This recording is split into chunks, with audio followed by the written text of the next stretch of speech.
여러분 반갑습니다. 요즘에 뭐 자주는 아니고 종종 개인적인 연락을 통해서 혹은 댓글이나 DM들 통해서 좋은 기독교 리더가 되고 싶은데 제가 생각하는 기독교적 리더에 대해서 좀 강의를 해주셨으면 좋겠다, 설명을 해주셨으면 좋겠다라고 하시는 분들이 정말 종종 계셔서 오늘은 제가 지난 7년 동안 현직에 있으면서 경험했던 기독교 리더, 제가 정말 연구 많이 하고 고민 많이 했던 기독교 리더, 또 실질적으로도 제가 전도사로 있는 청년부가 3명에서 많게는 30명까지 갔었고 지금은 정원이 한 24명 정도인 걸로 알고 있는데, 우리 청년부가 8배에서 10배 정도 부흥을 하면서 제가 느꼈던 경험들을 혹시 이번 영상이 반응이 좋으면 조금 시리즈물로 찍으려고 합니다.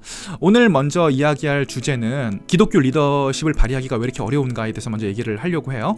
첫 번째로는 리더십에 대해서 얘기하기 전에 먼저 사람의 심리에 대해서 알아야 되는데, 제가 생각할 때 사람의 심리는 크게 3가지로 나뉘는 것 같아요. 첫 번째가 본성, 두 번째가 감성, 세 번째가 이성. 예를 들어서 어떤 사람이 정말 돈을 잘 벌 수 있는 확실한 방법, 아니면 쾌락을 효율적으로 즐길 수 있는 방법에 대해서 내가 사람들에게 영향력을 미치고 리더십을 발휘해야겠다라고 생각을 하면 실상 그렇게 어렵지 않게 그 리더십을 발휘할 수가 있습니다. 그래서 아직도 많은 사람들이 그런 분야에서 사기들을 당하는 거겠죠. 왜냐하면 인간이라는 존재는 기본적으로 본성적으로 잘 먹고 잘 살고 싶어하고, 그런 본성이 감정에 투영돼서 내가 무언가를 사거나 많은 것들을 얻었을 때 기분이 좋고, 또 그러다 보니까 머릿속으로도 내가 더 많은 것들을 소유하고 즐겨야겠다라는 생각을 누구나 다 하고 있습니다. 그러니까 본성과 감성과 이성이 이미 그렇게 생각을 하고 있으니까 특별히 리더십이 많이 필요하지 않더라도 그 방면에 사람들에게 강력한 영향력을 미칠 확률이 굉장히 많이 있는 거죠. 그런데 기독교 리더십이 대체 왜 이렇게 힘드냐? 기독교 리더십이라는 것은 우리의 본능과 감정을 이렇게 증폭시키고 확대시키는 방식이 아니라 이것을 효율적으로 축소시켜서 어떻게 잘 통제하느냐라고 하는, 성경적으로 얘기하면 좁은 문으로 들어가라고 하는 그러한 방식을 가지고 있기 때문에 이것이 우리에게 궁극적으로는 즐거움을 가져다 주지만 그 과정은 사실 굉장히 고통스럽거든요. 예를 들자면 저는 얼마 전까지 요가를 했었는데, 요가를 하니까 진짜 몸이 건강해지는 것 같고 너무 좋은 거예요. 그래서 머릿속으로는 인식을 했어요.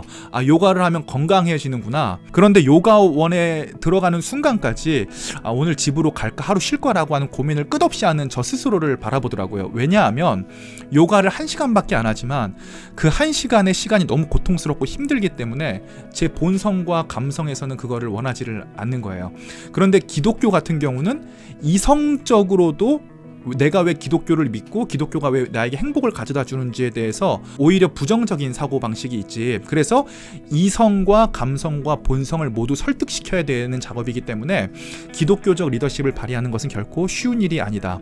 두 번째로는 제가 여러분 7살 때부터 한 27살 때까지 20년 정도 껌을 씹지를 않았거든요. 왜냐하면 제가 7살 때 교회에서 목사님께 들었던 설교가 아직도 기억이 나는데, 껌은 우리 몸에서 소화되는 것이 아니라 단물만 빨아먹고 이렇게 뱉는 것이기 때문에 조금 낭비에 가깝다. 그래서 껌을 씹지 말아줬으면 좋겠다라고 목사님이 설교하셨던 내용을 듣고, 그때 저는 그게 옳고 그른 거는 별로 상관이 없었어요. 그냥 목사님 말을 듣는 것이 옳다라고 생각을 했기 때문에 20년 동안 껌을 씹지를 않았거든요. 그런데 지금 뭐 껌을 씹지 말라는 얘기를 하면 누가 뭐 듣겠어요? 이게 왜 그러냐면 이 시대상이 변한 건데, 제가 어렸을 때 살았던 모더니즘 시대에는 이 어른들이나 높은 분들의 이야기를 경청하고 순종하는 이 권위가 살아있는 문화 속에 살았다면, 지금 우리가 살아가고 있는 포스트 모더니즘 시대는 가장 큰 특징 중에 하나가 이 권위에 대한 해체거든요.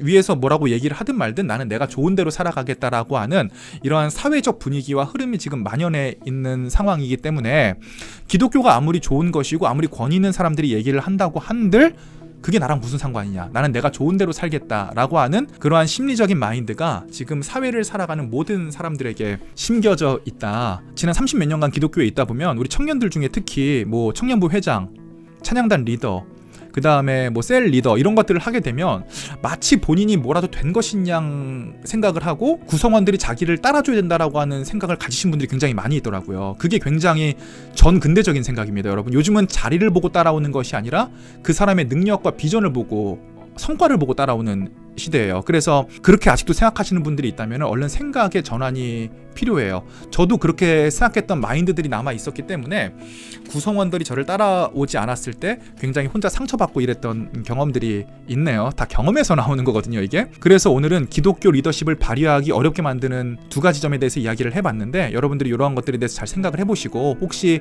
반응이 좋다면 다음 영상에서 제 다른 경험을 녹여서 또 찾아오도록 하겠습니다. 모쪼록 영상 시청해주셔서 감사드리고 저는 또 다음 영상으로 돌아오도록 하겠습니다.